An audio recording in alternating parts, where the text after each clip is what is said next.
hard-hitting impact of COVID-19 on the East Coast, plus the racial injustices highlighted by the tragic death of George Floyd, created a physical, mental, emotional, and spiritual storm for the young adults in the region.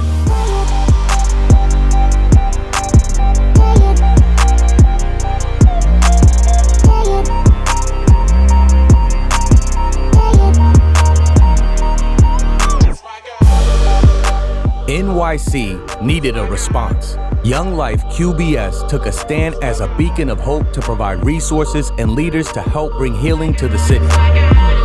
The future was not and is not canceled.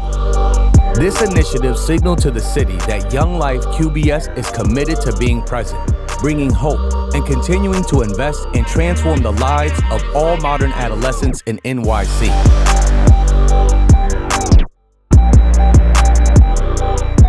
So our mission this summer was this: 12 leaders, find 12 young adolescents, and establish 12 beacons of hope in our city. 144 students with a life-changing summer experience. To us, hope is, it springs eternal, hope is deep, and we wanted to immerse these 144 students into a sea of hope with Jesus as our anchor. How did we respond? Well, we responded this way. All across Queens, Brooklyn, and Staten Island, our leaders created sacred spaces where young adolescents could gather together in small groups and find healing, discover purpose, and be filled with hope. Not every group looked the same, but every group had the same focus. Each leader find 12 students and lavish love, energy, and focus towards each one of them. Our summer experience for Young Life Astoria was all tied into being created in the image of God, the Imago Dei that we all have. Delcy, one of our teen moms that has been with us for a few years now, she said the world calls her lost and a teen mom, but God created her. And so in Him, she is valuable, she is worthy, and she isn't just another teen mom. She is a woman, beloved and strongly and fearfully made.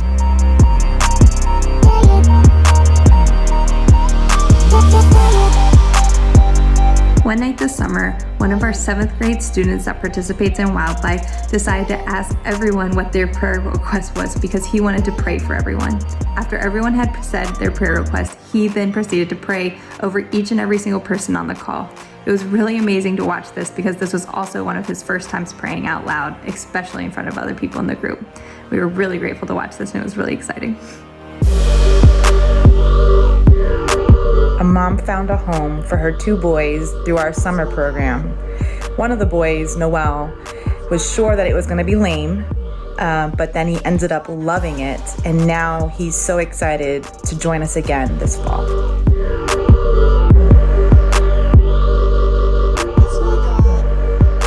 One of our girls is a caretaker for her sick mom. And during one of our Summer in the City parties, I noticed that she had my number stored in her phone as second mom, as a contact. She said that being a part of Young Life, every time she comes to a Young Life event, she feels like she's part of a family.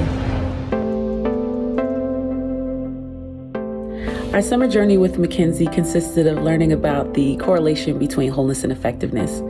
She discovered that she doesn't know what she looks like as a whole and healed person. The takeaway from that day and this experience is that she will intentionally pursue healing and hopes to use her gifts as well.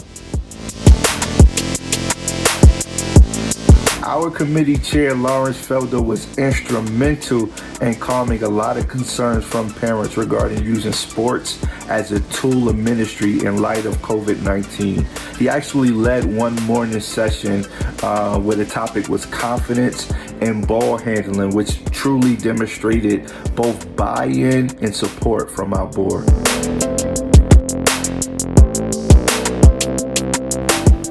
Hi, my name is Amy. I first found out about Bounce Back Camp from my son's best friend. They were talking about basketball and it came up. And my son got excited because at that point, everything was shut down. The schools had been closed. The camps were canceled. You couldn't even go to the park and hang out with friends because they took off the hoops off the backboards. So there was really a loss of community, a loss of, being able to just, be with people. So my son was like, you can email, right? So I emailed Larry that night, got in touch with Coach Paul, filled out all the paperwork, and we showed up the next morning. And my son got a t-shirt, and he was really excited to be part of it.